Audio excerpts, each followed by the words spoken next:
नमस्कार विद्यार्थियों, आप सबका राजकीय विधि महाविद्यालय कोटा के यूट्यूब चैनल पे हार्दिक स्वागत है। मैं विकास जैन, सहायक आचार्य। जैसा कि हम बात कर रहे थे दंड प्रक्रिया संहिता 1973, इसी क्रम में आज बात करेंगे पब्लिक प्रोसिक्यूटर। जैसा कि हम सभी जानते हैं कि भारत एक लोक कल्याणकारी राज्य है। जहाँ लोक कल्याणकारी राज्य होता है वहाँ प्रत्येक राज्य की ड्यूटी भी है कि न्याय सबके पास, प्रत्येक व्यक्ति की न्याय के पास न्याय तक पहुँचो। जैसे भारत के संविधान की अवधारणा भी है और उसमें सब प्रोविज़न भी है कि लोक कल्याणकारी राज्य की स्थापना करने की अपनी मंशा व्यक्त की है। इसी मंशा को व्यक्त करते हुए जैसे किसी व्यक्ति के मूल अधिकारों का हनन होता है तो वो व्यक्ति भारत के संविधान के अनुच्छेद 226 के अंतर्गत उच्च न्यायालय में या अनुच्छेद 32 के अंतर्गत उच्चतम न्यायालय में अपने अधिकारों को प्रवर्तन के लिए एक आवेदन कर सकता है। इसी क्रम में जैसे मान लो किसी व्यक्ति के साथ कोई आपराधिक घटना हो जाती है तो उस व्यक्ति की ओर से सरकार द्वारा न्यायालय में केस लड़ा जाता है। क्योंकि हम लोक कल्याणकारी राज्य में निवास करते तो राज्य की ड्यूटी बनती है कि प्रत्येक व्यक्ति को अपराध से बचाए, मतलब किसी व्यक्ति के विरुद्ध कोई ऐसी घटना या अपराध ना हो जो उसके लिए हानिकारक हो। तो इस व्यवस्था के तहत एक व्यक्ति होता है जिसे पब्लिक प्रोसिक्यूटर कहते हैं, लोक अभियोजक। उसके द्वारा न्यायालय में पीड़ित पक्ष की ओर से अर्थात राज्य सरकार की ओर से पैरवी की जाती है। पब्लिक प्रोसिक्यूटर लोक अभियोजक के नाम से जाना जाता है। जैसे एग्जाम्पल के रूप में लेता हूँ मैं एक पहले, जैसे किसी व्यक्ति के घर में चोरी हो जाती है तो वो व्यक्ति प्रथम दृष्टया संबंधित थाने में जाएगा और एक प्रथम सूचना रिपोर्ट, किसी एफआईआर के नाम से जाना जाता है, दर्ज करवाएगा प्राथमिकी। उसके बाद पुलिस अधिकारी द्वारा इन्वेस्टिगेशन की जाती है। इन्वेस्टिगेशन के बाद उसके द्वारा न्यायालय में एक चालान पेश किया जाता है। चालान पेश होने के बाद पीड़ित पक्ष की ओर से सरकार द्वारा एक व्यक्ति को अपॉइंट किया जाता है जो उसकी ओर से पैरवी करता है। उसे लोक अभियोजक कहते हैं, पब्लिक प्रोसिक्यूटर कहते हैं। इसकी व्यवस्थार्थ दंड प्रक्रिया संहिता में भी प्रोविजन किए गए हैं कि पब्लिक प्रोसिक्यूटर की नियुक्ति कौन करेगा, उसका कार्यकाल क्या होगा, कैसे कार्य करेगा आदि। बात करते हैं उच्च न्यायालय में पब्लिक प्रोसिक्यूटर। जैसा कि सीआरपीसी की धारा 24 में पब्लिक प्रोसिक्यूटर या लोक अभियोजक के बारे में दिया गया है कि प्रत्येक उच्च न्यायालय के लिए केंद्र सरकार या राज्य सरकार उस उच्च न्यायालय के परामर्श के पश्चात उस उच्च न्यायालय में अपील, अभियोजन या अन्य कार्रवाई के लिए एक लोक अभियोजक या अधिक अपर लोक अभियोजक नियुक्त कर सकती है।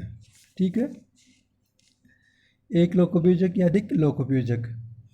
इसी तरह दोनों कर सकते हैं, केंद्र सरकार भी और राज्य सरकार भी। प्रत्येक जिले या स्थानीय क्षेत्र के लिए केंद्र सरकार लोक अभियोजक नियुक्त कर सकती है। सेंटर को भी पावर है और स्टेट को भी। प्रत्येक जिले के लिए राज्य सरकार एक लोक अभियोजक नियुक्त करेगी या और एक या अधिक अपर लोक अभियोजक नियुक्त कर सकती है। जो राज्य सरकार है वो प्रत्येक जिले के लिए एक पब्लिक प्रोसिक्यूटर नियुक्त करेगी सही, और उसे लगता है अधिक एडिशनल पब्लिक प्रोसिक्यूटर की आवश्यकता है तो एक से अधिक एडिशनल पब्लिक प्रोसिक्यूटर नियुक्त कर सकती है। साहब, किस व्यक्ति को पब्लिक प्रोसिक्यूटर या एडिशनल पब्लिक प्रोसिक्यूटर नियुक्त किया जाएगा, इसके संबंध में धारा 24 में स्पष्ट कर दिया है कि एक जो जिला मजिस्ट्रेट होता है डीएम, उस सेशन न्यायाधीश के परामर्श से ऐसे व्यक्ति को एक नाम का पैनल तैयार करेगा जो उसकी राय में उस जिले में लोक अभियोजक या अपर लोक अभियोजक नियुक्त किए जाने की योग्यता रखते हों। जहाँ मान लो अभियोजन अधिकारियों का नियमित काडर है, वहाँ राज्य सरकार ऐसे काडर में से ही लोक अभियोजक या एडिशनल पब्लिक प्रोसिक्यूटर नियुक्त करेगी। लेकिन राज्य सरकार की राय में जो अभियोजन अधिकारी का नियमित काडर है उसमें कोई उपयुक्त व्यक्ति नहीं है तो राज्य सरकार द्वारा जिला मजिस्ट्रेट द्वारा बनाए गए पैनल में से ही पब्लिक प्रोसिक्यूटर या एडिशनल पब्लिक प्रोसिक्यूटर नियुक्त किया जाएगा। अब योग्यता की बात करते हैं तो जो पब्लिक प्रोसिक्यूटर है या एडिशनल पब्लिक प्रोसिक्यूटर है वो तभी नियुक्त किया जाएगा जब वो कम से कम 7 वर्ष तक अधिवक्ता के रूप में उसने विधि व्यवसाय किया हो। और कई बार क्या होता है कि विशेष मामले में, विशेष परिस्थितियों में या विशेष वर्ग के मामले के संचालन के लिए स्पेशल पब्लिक प्रोसिक्यूटर को अपॉइंट किया जाता है। तो स्पेशल पब्लिक प्रोसिक्यूटर की नियुक्ति के लिए उसे कम से कम 10 वर्ष का विधि व्यवसाय किया होना आवश्यक है, तभी स्पेशल पीपी अपॉइंट किया जाएगा। एक बार क्लियर कर लो कि पीपी के लिए कितनी योग्यता, 7 वर्ष की अधिवक्ता का व्यवसाय, और स्पेशल पीपी के लिए 10 वर्ष की। ठीक है। इसके बाद बात करते हैं सहायक लोक अभियोजक, असिस्टेंट पब्लिक प्रोसिक्यूटर। तो इसमें भी यही है कि राज्य सरकार ये दोनों, देखो, public prosecutor, additional public prosecutor उच्च न्यायालय में और जिला न्यायालय में कार्य करते हैं। इसके बाद आता है मजिस्ट्रेट का न्यायालय, जो सीजेएम, मुख्य न्यायिक मजिस्ट्रेट, सीजेएम तक के होते हैं। जो मजिस्ट्रेट के न्यायालय, उसमें प्रत्येक जिले में राज्य सरकार द्वारा न्यायालय में अभियोजन के संचालन के लिए एक या अधिक सहायक लोक अभियोजक नियुक्त करेगी। अब यहाँ कौन करेगी? राज्य सरकार। कहाँ करेगी? मजिस्ट्रेट के न्यायालय में। कितने करेगी? एक तो करेगी, अगर आवश्यकता पड़ेगी तो एक से अधिक एपीपी जिसे बोलते हैं, असिस्टेंट पब्लिक प्रोसिक्यूटर, नियुक्त करेगी। लेकिन जहाँ केंद्र सरकार को लगता है कि मजिस्ट्रेट के किसी न्यायालय में किसी मामले या किसी वर्ग के मामले के संचालन के लिए एपीपी को नियुक्त कर सकती है। देखो, स्टेट तो करेगी सही, लेकिन अगर सेंटर को किसी वर्ग का मामला या विशेष परिस्थितियां हैं तो सेंटर भी मजिस्ट्रेट के न्यायालय में एपीपी नियुक्त कर सकती है। जिला मजिस्ट्रेट निम्न परिस्थितियों में किसी अन्य व्यक्ति को भी एपीपी अपॉइंट कर सकता है। देखो, जो एपीपी, असिस्टेंट पब्लिक प्रोसिक्यूटर, सहायक लोक अभियोजक, जो पब्लिक प्रोसिक्यूटर था वहाँ तो किसको नियुक्त किया जाएगा? जहाँ उसको जो जिला मजिस्ट्रेट द्वारा सेशन न्यायाधीश के परामर्श से जो पैनल तैयार करता है उसमें से। लेकिन जो असिस्टेंट पब्लिक प्रोसिक्यूटर है वो राजस्थान में राजकीय सेवा के लिए 2 वर्ष का अनुभव आवश्यक है। किसका? अधिवक्ता का। तो इसमें जिला मजिस्ट्रेट को कुछ पावर दिए गए। क्या दिए गए कि मान लो ये सहायक लोक अभियोजक उपलब्ध नहीं है और किसी पुलिस अधिकारी को सहायक लोक अभियोजक तब तक नहीं किया जाएगा जब तक उस पुलिस अधिकारी द्वारा इस मामले का निरीक्षण नहीं किया गया हो और वो निरीक्षक की पंक्ति से नीचे का हो। देखो, एक चीज़ बताऊँ, मान लो एपीपी साहब उपस्थित नहीं है तो जिला में, और परिस्थिति ऐसी है कि किसी अन्य व्यक्ति को एपीपी अपॉइंट करना है तो जिला मजिस्ट्रेट क्या करेगा कि वो उसके पास 2 कंडीशन है। एक तो एपीपी साहब उपस्थित नहीं है, उपलब्ध नहीं है, मतलब दूसरा कि किसी भी व्यक्ति को अपॉइंट कर सकता है जो उसे लगता है। लेकिन पुलिस अधिकारी को एपीपी के रूप में अपॉइंट कब करेगा? जब 2 शर्त है कि उस पुलिस अधिकारी द्वारा उस मामले की इन्वेस्टिगेशन नहीं की जानी चाहिए, दूसरा वो पुलिस अधिकारी इंस्पेक्टर रैंक से नीचे का नहीं होना चाहिए। तो अगर ये दोनों कंडीशन फुलफिल होती है तो जिला मजिस्ट्रेट द्वारा किसी पुलिस अधिकारी को भी एपीपी के रूप में अपॉइंट कर सकता है और उसकी सेवा ले सकता है। इसके बाद धारा 25 एक आती है, वो कहती है कि इसका एपीपी के लिए जो असिस्टेंट पब्लिक प्रोसिक्यूटर है और पब्लिक प्रोसिक्यूटर है, इसके लिए एक विभाग की स्थापना की बात करती है। जैसा कि हम देखते हैं कि सभी जितने भी अलग अलग व्यवस्थाएं हैं उसमें विभाग बने हुए हैं, जैसे शिक्षा विभाग है, जलदाय विभाग है, उसी तरह अभियोजन का भी एक विभाग बना हुआ है जिसे अभियोजन निदेशालय के नाम से जाना जाता है। इसमें राज्य सरकार एक अभियोजन निदेशालय की स्थापना कर सकती है जिसमें एक निदेशक और इतने उपनिदेशकों की जितने ठीक समझे।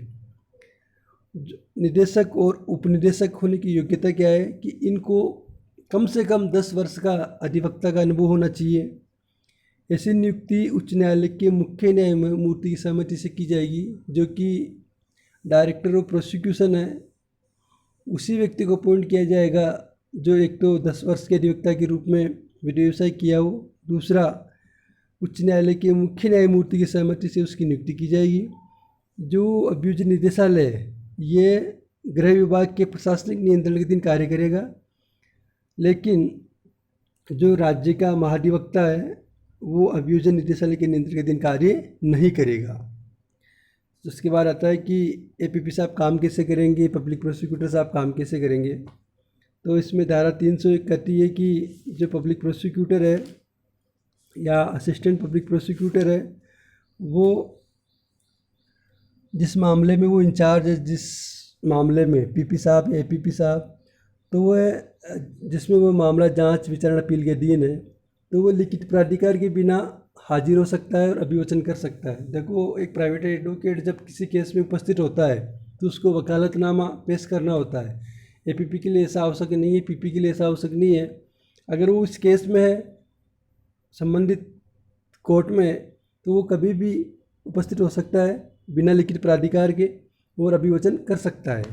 धारा 24(8) के में एक परंतु दिया गया है कि अगर पीड़ित पक्ष चाहे तो अपने पसंद का अधिवक्ता भी अपॉइंट कर सकता है।